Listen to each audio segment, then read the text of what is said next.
You guys came for basketball. Yeah, Let's no, talk seriously. about basketball. Yeah. Come on now. What do you think of just how you all were able to pull away in the second half, Caitlin, in We're particular? going to the Commissioner Cup Championship. Let's That's go! pretty exciting. Y'all want to talk about that? Let's talk. Caitlin Clark's face was a study in controlled exasperation, a silent, damning indictment before a single syllable was uttered into the waiting microphone.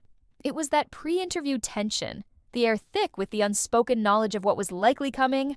They thought no one would pick up on the subtle shift, the almost imperceptible tightening around her eyes. But for those watching closely, her expression was a flashing neon sign. Here we go again. It wasn't just a fleeting look. It was the overture to an inevitable shutdown, a shield already half raised against the incoming barrage.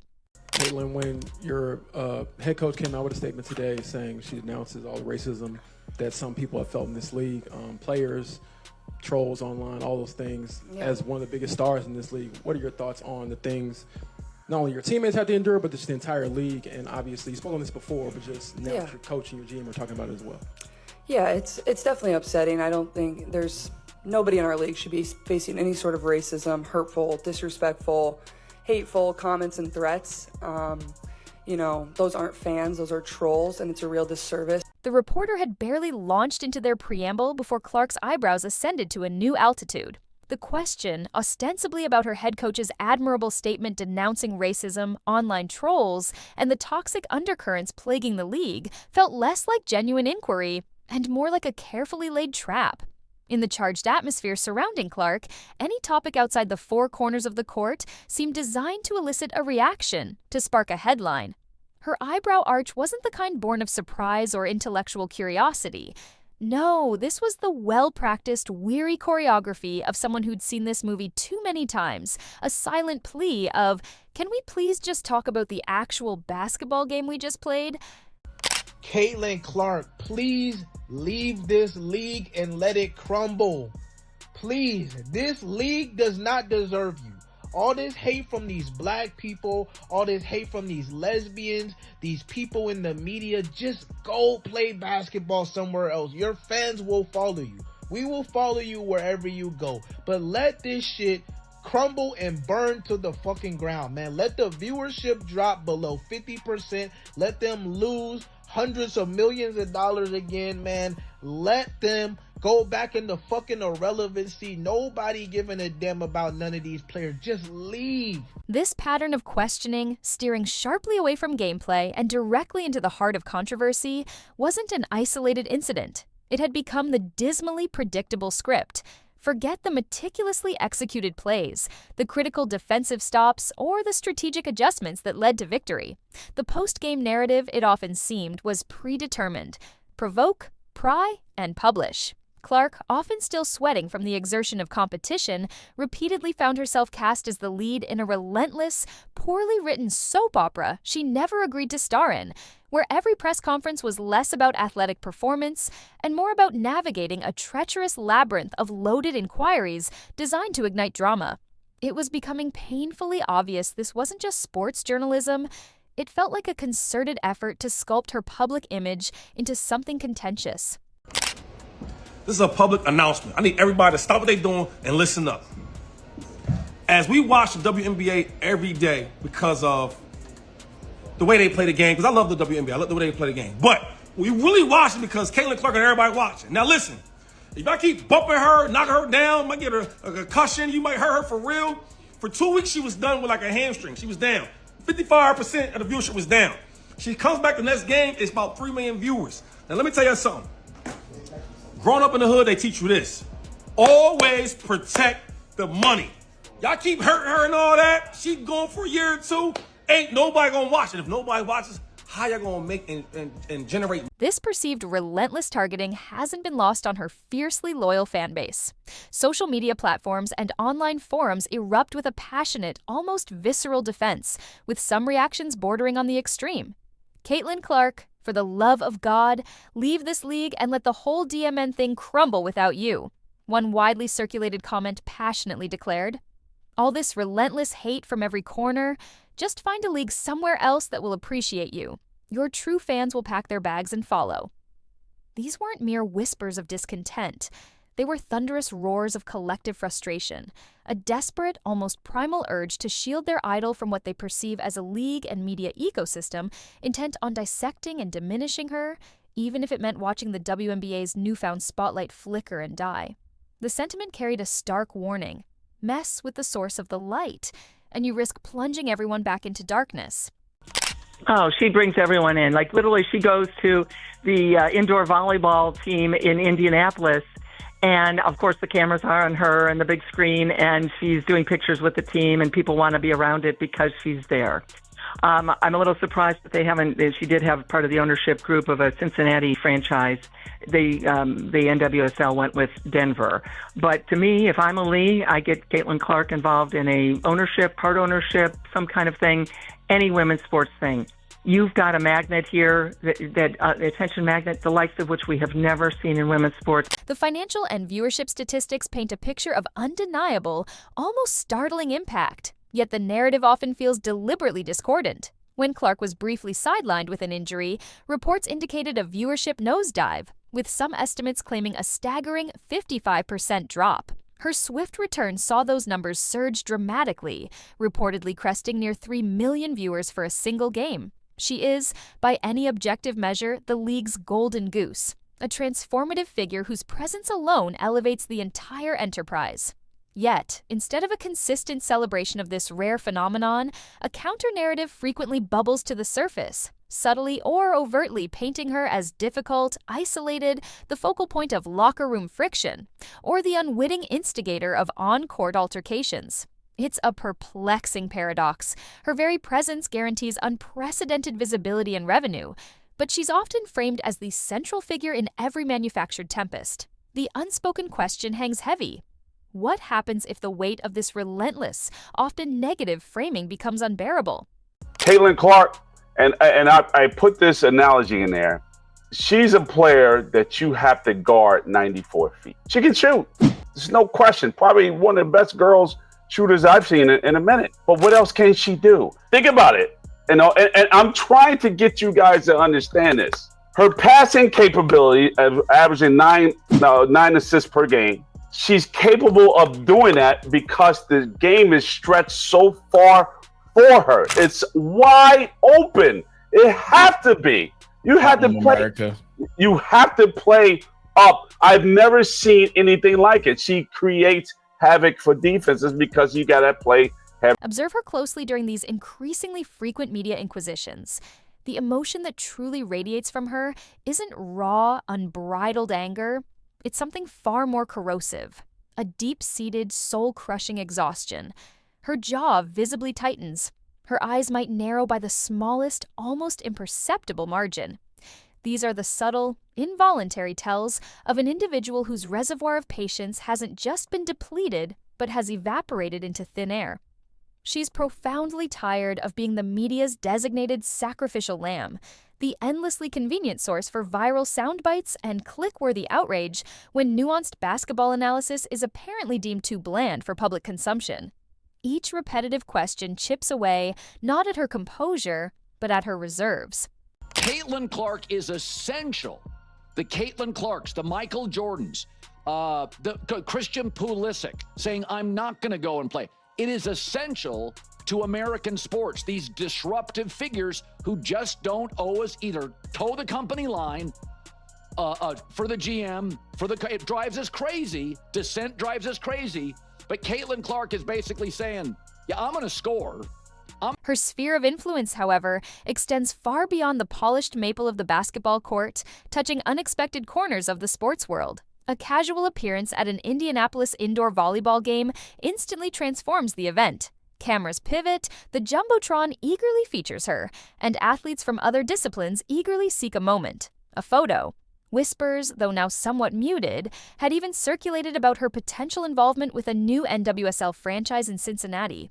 From a purely strategic standpoint, if you are at the helm of any women's sports league, failing to integrate Caitlin Clark in some significant capacity, be it as an ambassador, a minority owner, or a prominent supporter, would seem like a glaring oversight. She is an undeniable attention magnet, a once-in-a-generation force. Yet this very magnetism also ensures she lives under a relentless, often unforgiving microscope.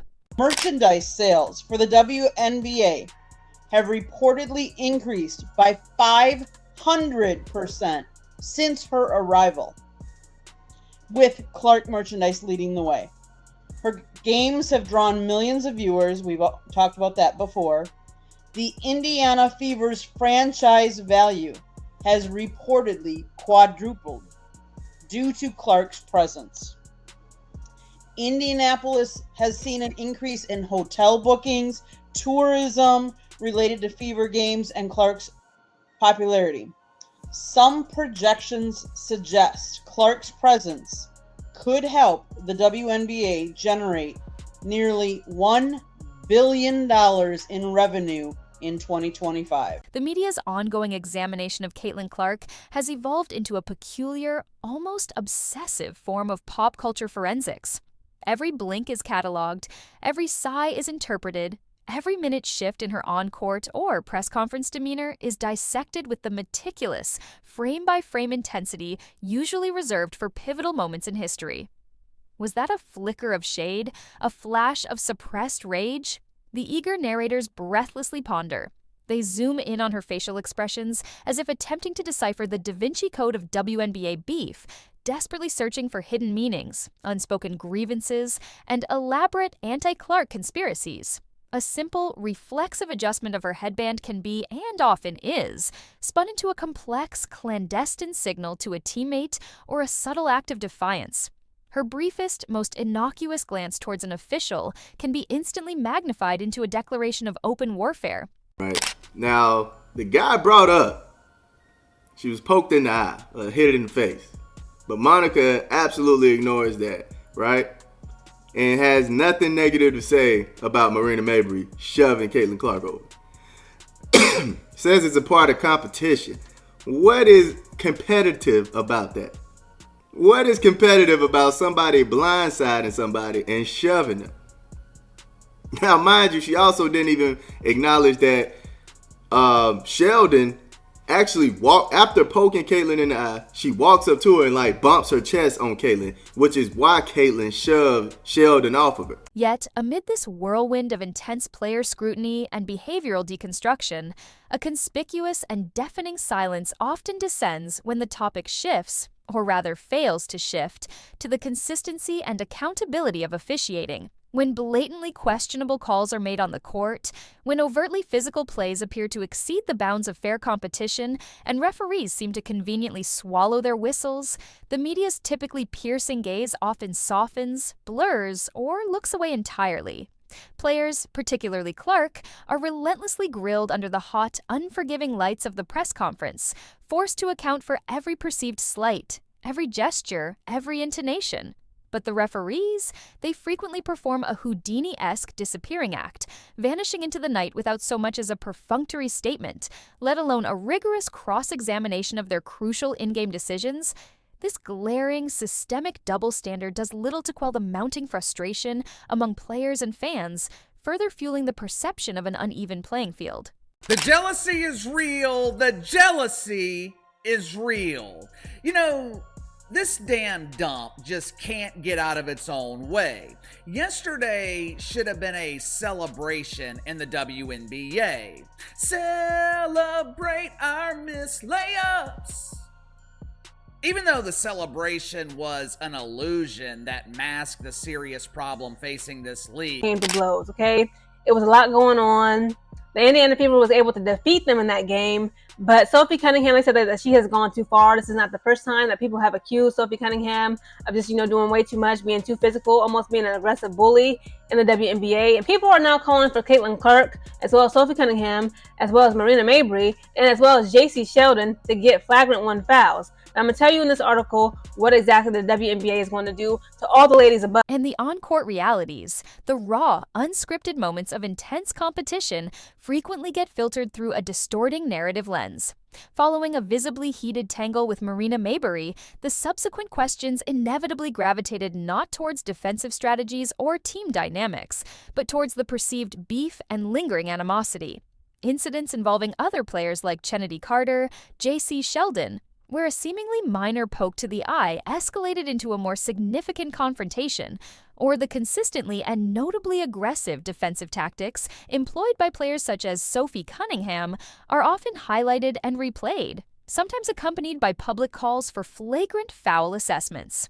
While robust physicality is an inherent and accepted part of the sport, the narrative constructed around Clark often frames these moments as though she is either uniquely inviting such contact or is being deliberately and systematically targeted, rarely delving into the potential impact of inconsistent officiating that might otherwise deter or penalize such borderline plays. Fever game day, let's go. Listen, man, I know all the controversy, all types of foolishness is going on, but look, we got to stay focused. Are we trying to win a championship or what? Are we trying to win a championship or what? If that is the case, we got to turn the page and we have to focus on the task at hand, which is the Golden State Valkyries. We can't be worried about what happened last game. We beat that. Those were some bums. We beat them by 20, but yeah, we blew them out. The sun didn't stand a chance. The sun wasn't going to shine that day. No chance. We got to focus on the Golden State Valkyries and what they present.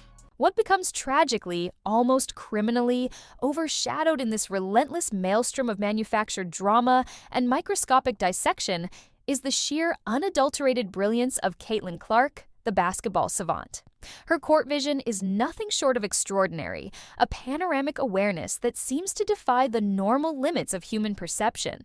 Her uncanny ability to process the game at lightning speed, to anticipate defensive shifts, to make the precisely correct read under immense pressure, to thread a no-look pass through a forest of defenders to find the open teammate while simultaneously splitting a double team, it's a basketball masterclass unfolding in real time. She's out there on the court conducting a complex, high-stakes symphony of offensive basketball, consistently thinking 2 or 3 plays ahead of the competition, while the questions she's subsequently forced to answer are often mired in the simplistic, trivial dynamics of playground squabbles.